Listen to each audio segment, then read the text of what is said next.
Hi, this is Mrs. Priest, K-5 Math Support at Olive Chapel Elementary School. Today, I am going to give you a brief tutorial about accessing your family dashboard in DreamBox Learning. I will also be going over some tips and hints on ways you can support your child at home as they work through DreamBox Learning. I will also show you what the family dashboard looks like and ways that you can use the family dashboard to support your child or your children. Recommended weekly usage given by not only DreamBox Learning, but also Wake County Public Schools. In grades kindergarten through second grade, they recommend 5 to 10 lessons a week. In grades 3 through 5, they recommend 7 to 8 lessons per week. The times that are listed for the number of minutes are just a guideline. It's better to set the goal for the number of lessons versus the number of minutes. Some lessons will take longer than other lessons, so it's important to look at the actual lessons that your child is completing as they're going through DreamBox or that they're working on. Here are some ways to encourage your child as they're going through DreamBox. DreamBox supports productive struggle in that sometimes your child will struggle through some of the learning. When that happens, we want to make sure our children are persisting even when it's hard. We want them to try every single problem. We also want them to finish every lesson. Sometimes students get into a lesson and they're unsure of what to do, or they don't like the way it looks, so they just quit. But we want them to persevere instead of choosing another lesson. To support the perseverance, there is an in-lesson support. Students need to be using the feedback and hints to help them as they go through the lesson. The biggest thing that I have seen when I've worked with students in classrooms with DreamBox is they are not using headphones or they do not have the volume on. It is so important that students hear every single direction that's given. There could be one simple word such as click here or drag there that students miss and causes them to really struggle through the lessons. So it's so important that they listen with their volume on. We also want our students to work independently. We don't want anybody to help them on the lessons that they're working on through their student dashboard. This is somewhat of a repeat of the home usage guidelines, but it is so very important that the only person that should be playing on your child's account is a child that owns the account. This is the only way that DreamBox can see if they're truly understanding the concepts that are being brought through in the lessons. DreamBox is looking for gaps that your child might have. They used the technology and an algorithm that helps to see what your children truly understand. If there is some basic underlying skill that the child is struggling with, then the program will back up to that skill. On the opposite side, if there is a skill that the student is working on and has exceeded expectations, it will move the child along and it will enhance that standard. It's important for as families to use the Insight dashboard to monitor your child's progress, especially now that we are not in school and teachers are not directly able to observe children playing on DreamBox. It's important that you, as the family support, are looking into this Insight dashboard. If the child is stuck on a lesson, in the family dashboard, there is a place where you can play the lesson with your child to help guide them through and have a discussion about what might be causing the issue.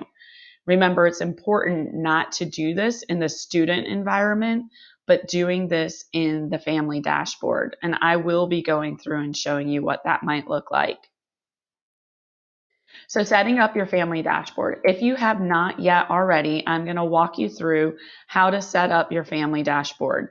I was doing this for my children recently because their school just started using DreamBox when the school closure started. They were not previously a DreamBox school, but now that they are, I want to make sure I'm monitoring what they're doing on DreamBox. Your child needs to log into their Wake ID portal. That's the way they log in to get into any of their applications, such as Google Classroom, Google Drive, etc. Once logged in, they're going to click on the DreamBox icon. There's the image there of where they'll go. Click on Set Up Family Dashboard, and it's going to appear down here where I have my arrow. I have already done that for my children, so it's no longer there, but that is where it will appear, and you can click there, and it will guide you through how to set up your family dashboard. You'll have to log in with an email. I am a Wake County teacher, obviously, so I logged in with another email address besides my Wake County email address, just so it wouldn't have any confusion. So what next? It's going to take a few moments for the data to appear on the family dashboard. I was actually setting this up yesterday, and of course, I'm so curious as to how my children have been doing as they've been working through it in the first couple days. Since they started, what DreamBox does, if your child has never logged in, it starts on very basic skills and moves them through the program. So all I was hearing from my children was, this is too easy, this is too easy. And I kept saying, you got to keep going so it can get to where it's going to challenge you and where your level is. So I was just curious as to if they were really thinking it was easy. So here's what you're going to do. And I'm going to go ahead and click through this with you. Once you've logged in, you're going to click on that link there to www.dreambox.com. You're going to log in, and you can see I've already saved my login. Then I'm going to click login, and here, if my children wanted to play on my computer, they could go ahead. They could click on their names, but I'm going to go here to the family dashboard.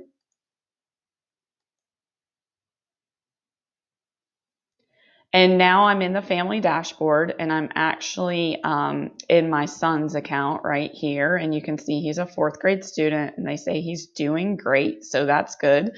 So I feel like he really was telling me the truth on that. So I can see the amount of time that he's played. I can see the number of lessons that he's completed.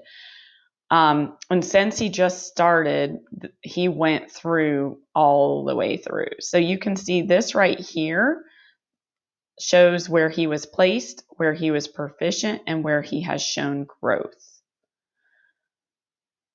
This, if I keep scrolling down, this shows what he is currently working on. And this is where you would play that demo. Now, if your child is struggling, this orange arrow right here will show up.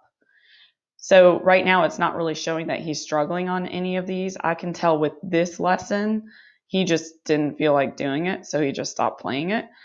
Here, he hasn't played it for very long.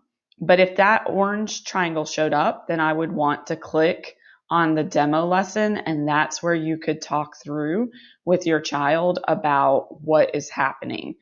Why are you struggling? Is it just that you don't understand how to use a tool? Is it that you're not understanding the directions? But again, you would want to do this through the family dashboard. Another view that I really like is the standards view that's right up here, and it can show you through each grade level. You can even see that my son is working on some 5th grade standards. That's just because he showed automaticity on his multiplication and division facts. So it also does practice those facts. Here in 4th grade standards, these are where he's currently working. Now, if he would have been using this program all along, he would have had a lot more completed in this area. But this is just great to see what standards your child is working through. Here's your usage. You can see that he's started on Monday, and He started with 15 minutes of usage, 20 minutes of usage on Wednesday, and about 20 minutes of usage on Thursday. Now you'll see school use versus total use. It calculated school use because they were in the hours of what the school day is.